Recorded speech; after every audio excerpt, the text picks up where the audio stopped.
Welcome to our first episode of Ask Inelia. I'm your host, Helane Lipson.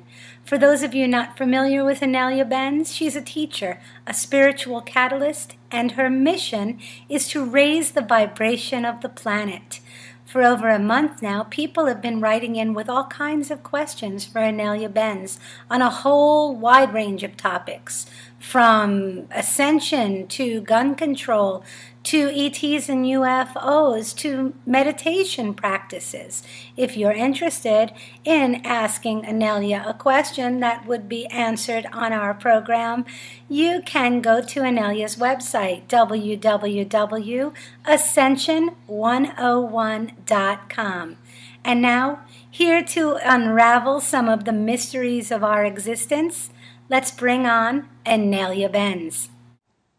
You know, Inelia, not so long ago, December 21st, 2012 came rolling around, and so many people sent in questions about this shift in consciousness and ascension.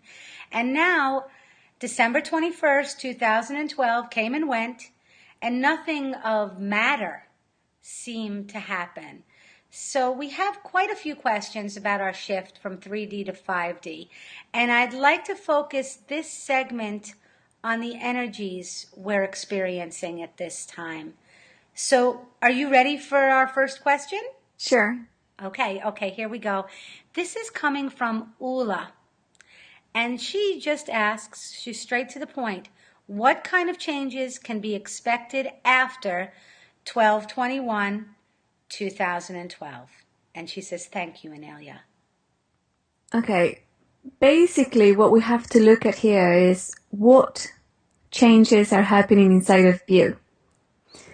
This whole media-driven shift of the ages was a very externalized type thing. And we could have created it as a collective because we create our own reality. We could have created something drastic or something really dramatic or something very from one day to the next type thing. But we didn't. The collective and Gaia really want a very gradual, slow change that will take about 2.5 generations to really, really come across.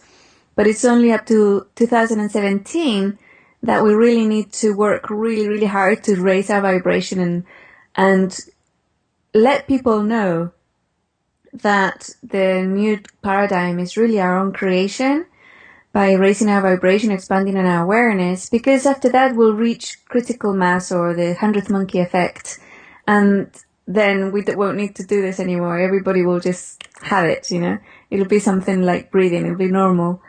However, the changes that you can expect to happen really need to begin or happen or be decided by you, and it's an internal process. So you change your own reality. You make the changes in your own life. You are the one that releases your dark side. And then that is reflected on the planet, on a planetary level. So we release it at a planetary level. So it's very interesting that you explain this way. Our next question was from somebody named Lori Martin. And she asked this question, why is your work done in 2017? And so the reason is, again, that is when this information, about ascension would have reached critical mass in 2017. Yes, absolutely. I'd be basically out of a job. My being a spokesperson for this message will no longer be necessary, so I can go and do some other things. Yeah. Wonderful. Now, Lori Martin also asked another question, and so because that just matched up, here's Lori Martin's question. She says, I have another question for Inelia. It is in regards to our physical body as we continue evolving in the new paradigm. Will our physical bodies begin to age differently? For example, as we evolve into healthier eating habits, healthier ways of managing stress, living in more harmony and light, and many more tools for managing our emotions, I would imagine our physical body will age stronger and maintain vibrance longer. Is this true? And in the future, will the human body not age that much? Just wishful thinking. She writes, right now, many raw vegans look so much younger, healthier, and more spry than others their same age. And is that just based on diet and exercise? Yeah, it's actually not so much diet, but toxins. People who go raw vegan really are eliminating a lot of toxins out of their diets. Now, that doesn't mean that that's the only way to go. You can be a meat eater, but depending on the meat that you eat and it's not full of toxins, and also meat that has been really happy while alive, you can still achieve a less toxic input of food and drink in your body. And yeah, it's like rest, hydrate with I use distilled water, and lower all of your toxins out of your diet. That will have a tremendous effect in your own appearance and the way in which your body reacts to the linear time. As we move out of linear time, of course, our appearance will change and we won't age as much. I'm coming up to 47 years old, but when people look at me in real life, they think I'm a lot younger. Yeah. And, I have, all of my life, I have gone into meditative states, so meditation is very important. I also identified a program that ages us. And funnily enough, because about 6 years ago, I looked like I was, still in my 18 years old. And it was very embarrassing when I was walking around, with my husband, and they would say, does your dad want blah, blah, and he's like 3 or 4 years, I can't remember, but he's my age, and it's like, oh my goodness. So I thought of identify the gene or the program. It's a program that we have in our field that was injected in there. Our lifespan naturally should be a lot longer. And I activated it. So I got a few gray hairs and wrinkles, and I changed my mind. I don't know, probably vanity or something, I don't know. But I changed my mind. And also like the feeling of not being as energetic. I think that's what really did it. And then when I went back to reverse it, it was really, really hard. So I totally understand. Once that program takes hold, it's really hard to reverse it and to go back and reverse the age process. But it is possible. I have seen it. And not only that, and not just with age, but your physical body can also change appearance and shape with regards to your expansion of awareness and you raising your vibration, because once you raise your vibration, you become less solid and your environment becomes less solid also. Wow. How do we activate this program? I want to do this. Well, you have to deactivate the aging program, right? Deactivate that one. So you scan your body and see, where is it? Where is this program? It's a very deep genetic level. And you look for it and say, okay, you're no longer useful, so thank you for your service and bye-bye. Wow. That was interesting. Thank you so much. And now we're going to move on to the next question. And again, thank you, Lori Martin, for your question. Our next question is from Andrea. And this is a little switching gears, but still talking about shift in consciousness. It says, hi, dear Inelia. How do you see the role of Africa in the upcoming shift of consciousness? I know it's important, and I have friends who are deeply involved in energy work in Africa. I know that the pyramids have a lot of a very important role in South Africa and many areas of Africa too. There's a lot of wisdom and knowing there that has been suppressed terribly by our shadow self through war and elimination of peoples. But me personally, I don't actually work. My work is not aimed or concentrated in Africa, so I don't have a lot of information and I don't really know how it's going to evolve. My focus has been very aimed at Europe and the Americas, all of the Americas. North, Central, and South America. So I really don't have much of a focus there, or Eastern Europe, or the Middle East or Africa. So yeah, I couldn't really answer that fully for you. I'm sorry. Thank you. Okay, this is coming from Larry, and he asks, will there be a physical shift of the earth from 3D to 4D, or will it merely be a shift in consciousness? Will anyone notice that it has happened, or will it simply be done with hardly anyone noticing a change? That is a really deep question. Well, you see, the physical reality is our creation. So for us to move into a more subtle dimension of physicality, it really has to come from inside outward. Many individuals have already achieved this. They already live in a very pliable, less dense, light-filled reality right here with us. And it's up to us to catch up on that. Gaia has already moved dimensions. She's already in what we might call the fifth dimension, or heaven, or the new paradigm, or whatever it is that we want to call it, the fourth dimension, or whatever. And she's just there in that reality construct, and she's saying, come on, become aware of me here and come and join me. The hardest part for us to shift is our physical bodies. Our physical bodies are elementals. They're not us, but we have created them, and they are part of us. So it's like a very interesting relationship.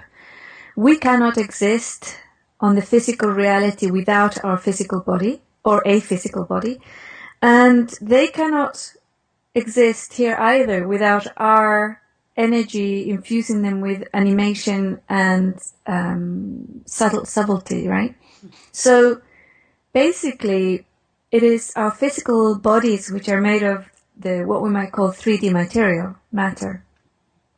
And Gaia's babies are our physical bodies. So our physical bodies, because they're elementals, they're more like cats and dogs, like more basic, very pure. And they need baby steps. So the person's mind, the person's soul, or what might be considered the spirit, even if that person has made the shift, it doesn't necessarily mean their physical body has made the shift.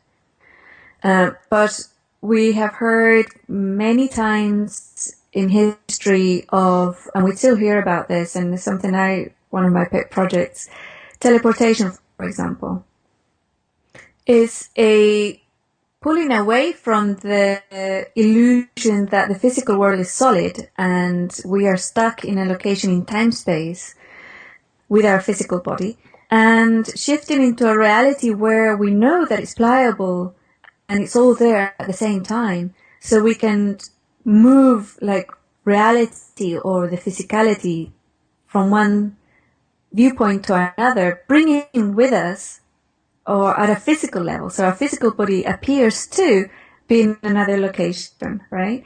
So yeah, it's very much to do with an expansion of awareness, raising our own vibration, making the physical body more subtle and less solid.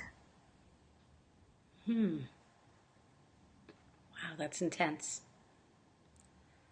Very. So now I have another question along those lines. This is from Patricia. I feel I have chosen the new paradigm of light and love. But it is occasionally, in the same scenarios, challenged again and again by the dark side. Does it mean we cannot choose the new paradigm permanently, and we have to stay alert to all those triggers which pull us back into the old paradigm? Or is the choice for the new paradigm permanent, in which case it's just me not applying all the exercises properly? And of course she says, many thanks for answering my questions. You're doing a fantastic job for humankind, Inelia. Just wanted to throw that in. Oh, thank you. Well, basically, it is your choice, moment to moment. what paradigm you're going to be existing in. So if you get triggered, it means there's stuff there that you haven't quite dealt with yet. Always look at it not as something external, but something that is in your own field. So if somebody, for example, becomes very aggressive and attacks you in the street, obviously you have to make sure your body stays safe. So you defend yourself or you run away, whatever it is to make your physical body stay safe is part of physical survival, and it doesn't get damaged. So you protect your body so it doesn't get damaged. Now, what does that trigger inside of you? Did it trigger anger? Did it trigger fear? Did it trigger disappointment? Did it trigger a victim-aggressor cycle?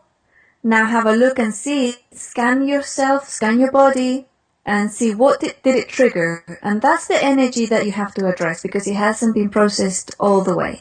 So you process it. And I have to tell you, we have so many programs, and sometimes we get washed over by the collective's programs as well that are being generated by everybody else. And we really have to go in there without judgment and see it as energy and really process it from an energetic point of view. There's like a belief still in the planet that says darkness is useful, right? And that is not true. It's a con. Darkness will always tell you it's useful, and that's a way for it to grab hold of your own field and stay there. Mm-hmm. So this terrible thing happened because I needed to learn blah blah, or this teaches me that blah, or it's really useful because now I can see the opposite. Not true. Yeah. It's actually that's a program that's been told us so many times for such a long time in so many ways that we have internalized it, and it's not real. We no longer need darkness. It was a useful creation, and now it's time to release it. It's time for it to let it go.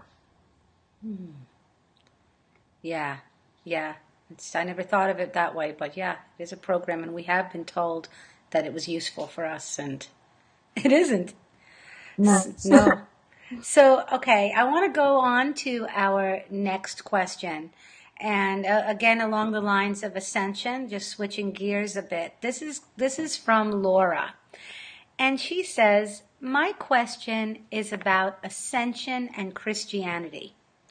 How does Jesus fit in? And how do you discern the good guys from the bad guys, so to speak? Okay. So there's two questions there. The first one, where does Jesus fit in? Jesus was a historical figure that existed or lived a couple of thousand years ago. Probably. I'm not really sure when. Mm-hmm. And he brought forth himself, and others brought forth what could basically be called the Christ consciousness. Very advanced teachings for that age. Those were then grabbed by different people and twisted and used even against him. He was killed, right? And all sorts of legends and things put around it. And but basically, he has as much power as anybody else that lives on the planet, which is infinite. So have a look at yourself, because you are that being too. Right? You are Jesus Christ. You are everybody who's alive on the planet today, and everybody who's ever lived on this planet, ever, and in every other planet.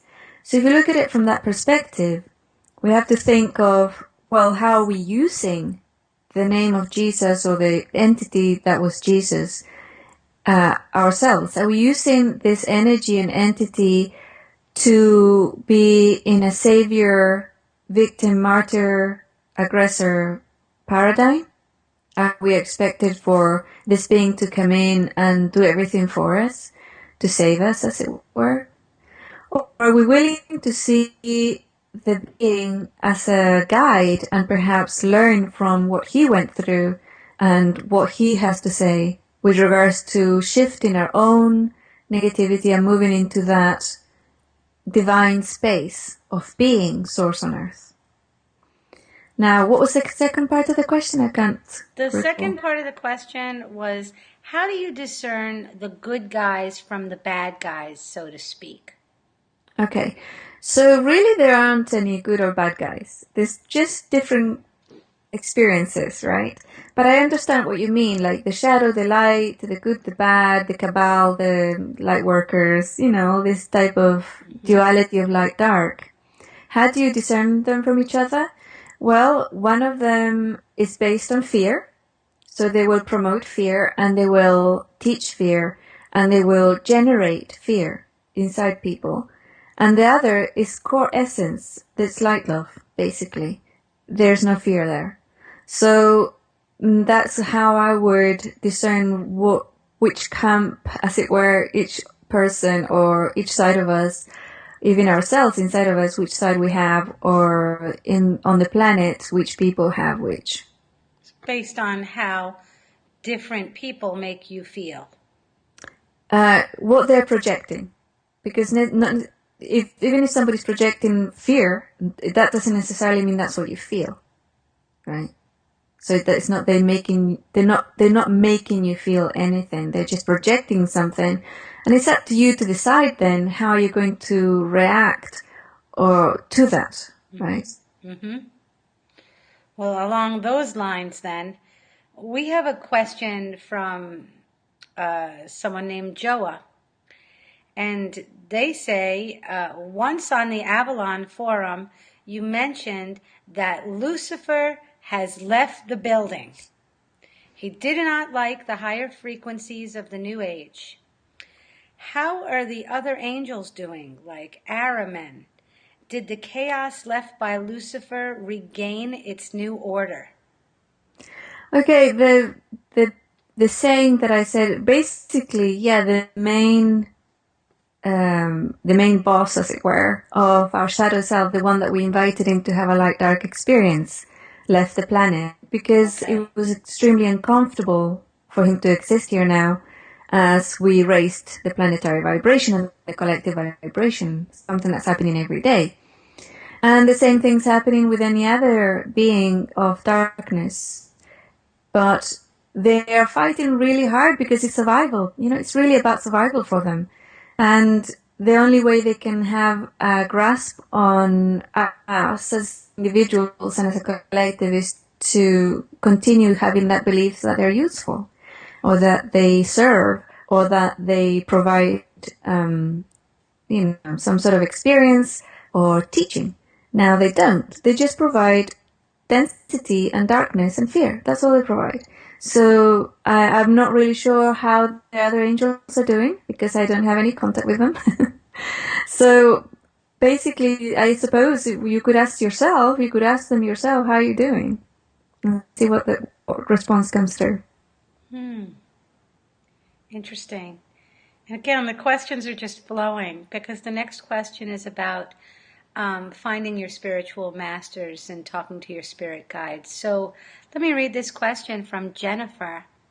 Jennifer says, I heard some people say they received messages and are guided by spiritual masters or light beings. How do I know who my spiritual master is, and how can I find them? Okay. Basically, we are all expressions of one being. Okay, we are all one. So those spiritual masters, guides, angels, and entourage, they're all us. We're higher selves, different vibrations or different tints of color of ourselves. Just like in humanity, we're all us. But just like we exist in an illusion of separation where we are different people, these beings are also different or can be perceived as different entities. Now, when you decide whom should be your master, you're already moving on giving away your power. Because you're saying, I want to be guided and told what to do by a higher vibrational being. And you're opening yourself up to a lot of possible manipulation and all sorts of other things. So I would say for you to be open to the possibility that you are your own master. And then any information you receive, whether it's from spiritual beings, whom you might consider as high vibrational, or other type of beings or other human beings, really discern that for yourself. Scan it and see, does this resonate to me as true and useful or not, right? And then you have to be really pure and impeccable in that, because sometimes, again, the other bit can come in saying, well, it is useful if you break your leg, because then you can take time off work and that's what you really need. You need to rest, right? So, but what's it doing? It's giving you pain, it's lowering your vibration, it's making you not able to do, which is not useful in any way or form. So really be discernful of what's happening, what information you're receiving. Become your own sovereign, and sometimes you can pull in information from people that you feel know more than you. Look, for example, I was making Christmas dinner a few years ago. I'd never done it before. I didn't know. I've never cooked a turkey before. Never done steamed vegetables or anything. So I pulled in guides and angels who were expert cooks. And I can tell they told me what to do moment by moment. From 10 o'clock in the morning, now you have to do this, and then you have to do that, now put this here, add a bit of that there, add this spice here. And we had a most wonderful Christmas dinner ever. You'd think I was an expert chef, which I'm not. So yeah, we can pull that in, but then we dismiss them, right? We say, okay, thank you very much. That was very useful. Bye. Mm-hmm. So, I mean, if you need help with your career, if you need help and you're a certain, for example, you're a lawyer and, or you want to become a lawyer, then pull forth, a light being that was, or is a lawyer in his or her essence to guide you. And once you're done with that, say thank you and dismiss them. So, Inelia, is the process just as simple as that? As simple as asking? Oh, absolutely, yes. For anyone? Anyone.